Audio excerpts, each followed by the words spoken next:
everybody. We've gotten great feedback from the little tests of this daily content thing we've been doing. Turns out short form content is quite fun.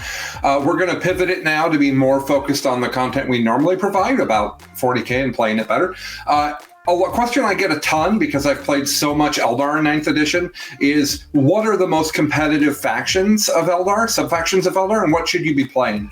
So here is Colin's ranking of the top 5 most competitive ways to play Asuryani or Craftworld Eldar.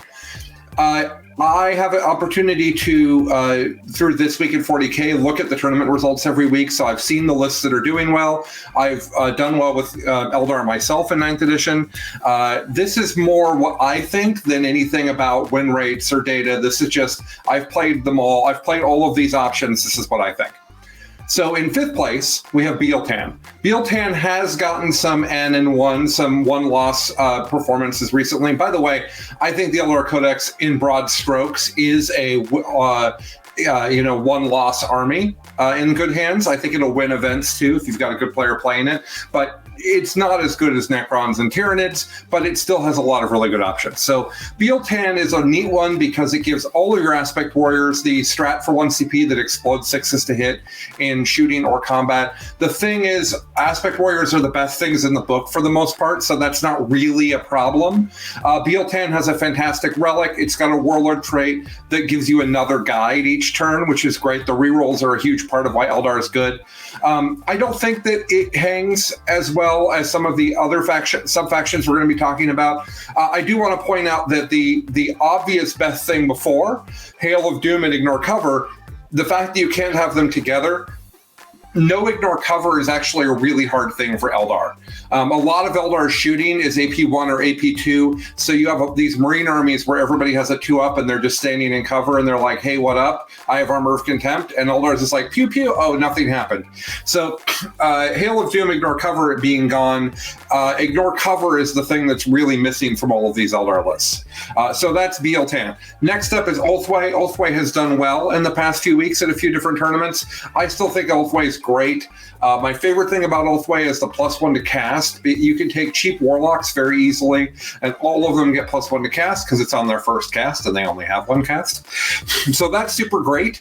I do think that Ulthwé's wound reroll is useful on bigger shooting. I personally believe that every Eldar list should have D cannons, a topic we'll be talking about later.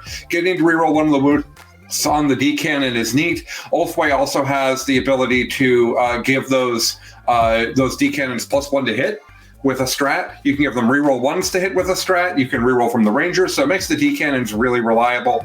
Again, though, Ulthwé has a problem where it doesn't have ignore cover, so a lot of your other shooting isn't as good.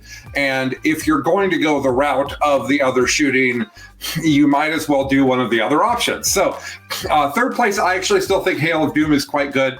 Auto wounding on 6s is a big deal. Dire Avengers are amazing. Taking lots of Dire Avengers and Shuriken Cannons is great.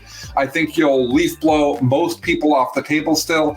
My issue is what we've been talking about, which is Armor of Contempt, 2-up Marines, standing in cover, CSM doing it. It's a really big problem for Hail. In my testing, it's actually insurmountable against a good player. So that brings us to the 2 options that I think there's a break now. Here's the 3 things that are good and you can do well with. Now there's a break, and then these are the 2 things that I think are baller.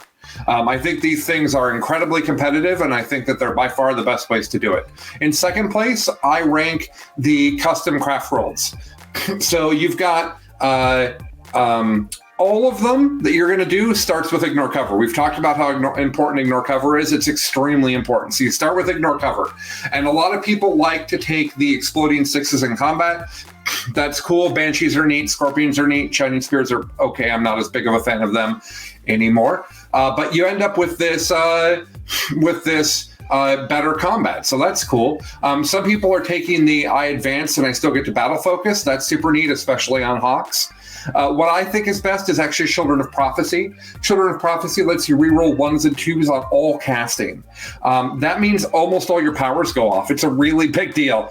And further, when you're doing all of your powers, you get lots of smite and lots of mortal wounds. I take 3 40-point warlocks who are just like, and I'm smiting with rerolling 1s and 2s. And it's really great. You do a lot of mortals, and the ignore cover makes a lot of your shooting better. I take a heavy gun line army, and I do that, and it's very, very effective.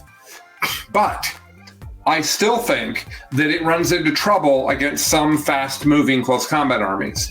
And so what I think is the best right now is actually Ynnari. And I think Ynnari is the best because you can stack close combat buffs on Harlequin troops. You also can take a mortal wound heavy list like the one that did well in California. But what I do with the Ynnari is a lot of close combat, all the best close combat from Harlequins and Craftworld Eldar, all put together, buffed up with D-cannons behind it. I have found it extremely effective. It gets up to very high APs at an incredibly efficient punching, and you just literally run at them. You just run at your opponent and you just smash them. And I have found that to be incredibly effective in a world where Eldar don't have as good of secondaries as other people. So that's my ranking of the 5 most competitive ways to play Craftworld Eldar. Thanks, guys. We'll be back soon.